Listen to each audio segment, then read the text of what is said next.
Hi guys, good morning, good afternoon, good evening, depending on when and where you're watching this video from.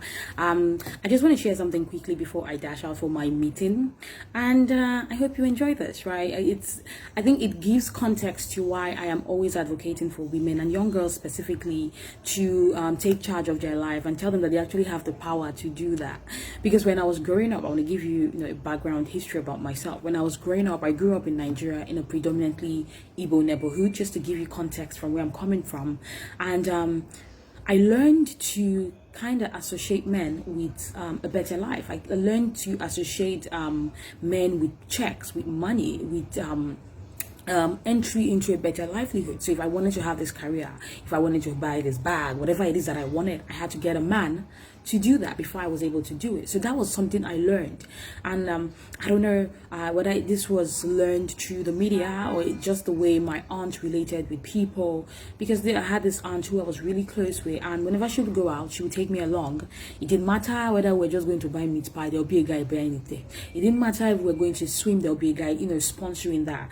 And I grew up seeing the way that, we related with men and the responsibilities and roles that men played in the lives of women, and I accepted that as the reality as my reality. So even when I didn't want to talk to a guy, and I'm talking about really young, I went into the world at a very, very young age. So this is not even in my 20s now. When I'm on the road and there's a guy that talks to me, and I've looked at the guy and I know that there's nothing that I want to say to the guy, I wouldn't go. I would still go and talk to the guy, because there was still this preconceived notion that this guy has something that I need. So every time I see a guy, the first thing I ask myself is, what can I get for this guy? It's not, oh, what's his name? He seems like a lovely man. No. It goes back to, what can I get from the guy? What can I gain from the guy? What does he have to offer me?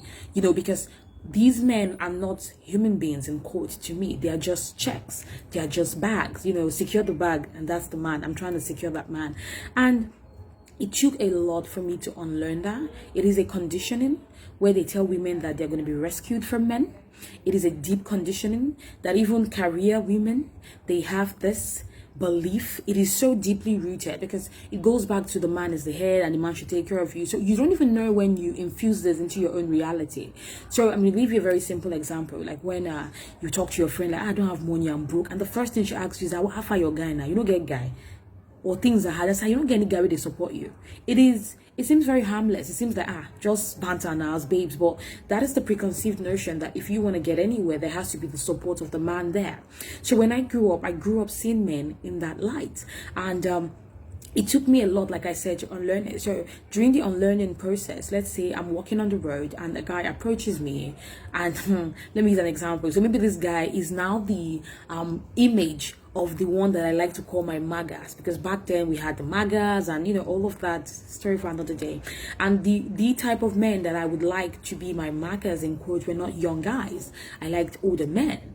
If they have pot belly, the better, and I was really young, but I was in the world. And when I was unlearning it and I'm walking on the road, and an older man should honk his horn in his car, toot his horn rather in the car, and trying to get my attention, I find it disrespectful when people do that. So normally I would just walk away, in the unlearning process. Before I would not do, and I would want to walk away, and whilst I'm walking, my heart would begin to skip a bit, and I would be afraid. And it took me a while to understand that, what the hell is wrong? Why am I afraid? Am I afraid of the man? Am I afraid of what he's gonna do to me because I refused his advancement? Because that's a legit fear. Then it dawned on me that no, I'm not afraid of the man. I'm actually afraid that I'm losing out on a check. I'm afraid that I'm losing out on a possible, whether is better livelihood. Just the perception that I have of that man, just the fact that the man has that image that I tend to believe as a maga, a man who I can gain something from, makes my heart skip a bit. I'm an opportunist, I say this proudly. So walking away from that was like walking away from a better job, or walking away from a connection. It took me a long time to unlearn this. It took me a long time to go through my phone and say, oh my God, I'm so broke.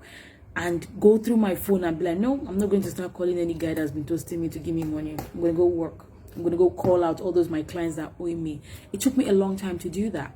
And nobody tells young girls this. we just assume that as you grow up, you're meant to understand how life is now. You're meant to, break out of it. No, it is not easy to break out of when you've been conditioned for years to see men like that.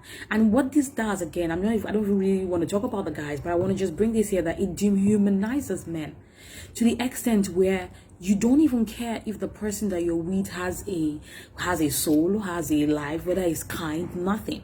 All you're thinking about is what I can get from this man. How can this man rescue me? So it's that rescue thing of you're waiting for your prince in shining armor to come get you, because you feel like, if I have to kiss 10 toes to get to that one prince that is worth it. Well, the thing is, you can channel that energy. You can channel all those trials and tribulations to your own life. You can bring back all of that back to yourself. Normally, you'll say, this is a trick. Many years ago, I did this a lot. You don't have money, you go on the road, right? You don't have money. You don't have money to do anything. You dress really well. You go on the road. You're trying to look for a bike. Looking for a bike, obviously, because of where we are, the men here like women. If you now look really good, the guy will stop on the road for you. Format. When the guy stops on the road and you're like, hi, hello, where are you going to? I just want to go get something, blah blah blah blah blah. So can I drop you? You form small now. Not really. Say no, enter the car. You say okay. You enter the car. As you guys are in the car, you're having a conversation. You're not headed anywhere. You just want to have that conversation for him to now say, can we just go have a drink, or let me have your phone number, I'll take this for transport, something like that. Things like that happen. So now imagine when this is your daily reality, your daily routine. You come out, you do this at least for 2-3 hours a day. Please, I'm not trying to insult anybody or anything or call them jobless or stuff.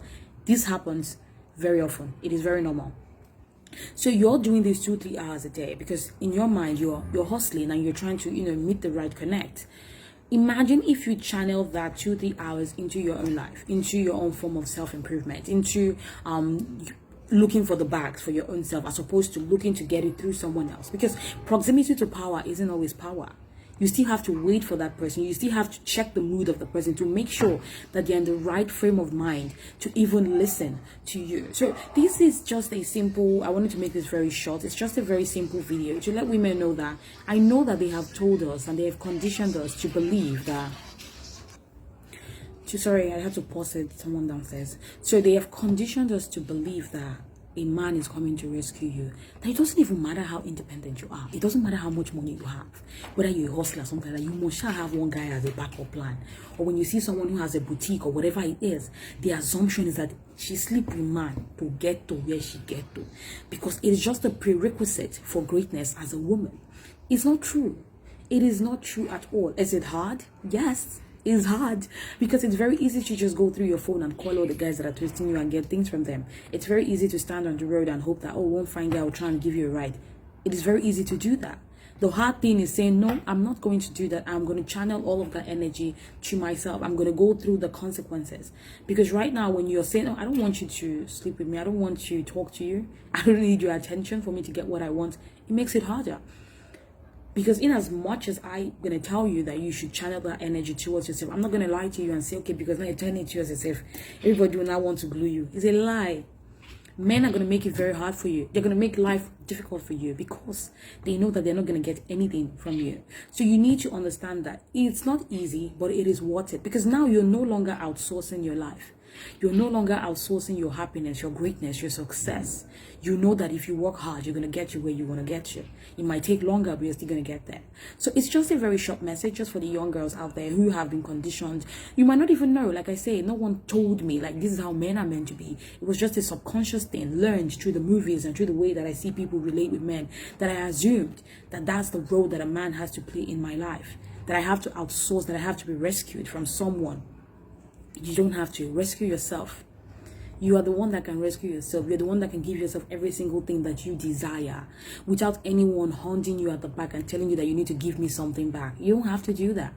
It's going to be difficult. It's an unlearning process, like I said, but you can do it. I hope this message resonates with someone. I keep saying this because I just want to just let you know that many of the things that I talk about are things that I have struggled with as well. And I'm not just telling you out of the blues. This is true experience. And I know that you as a girl and as a woman, you have so much potential and you can do anything you put your mind to. You just have to believe that you have the power to do it. Thank you. Bye-bye.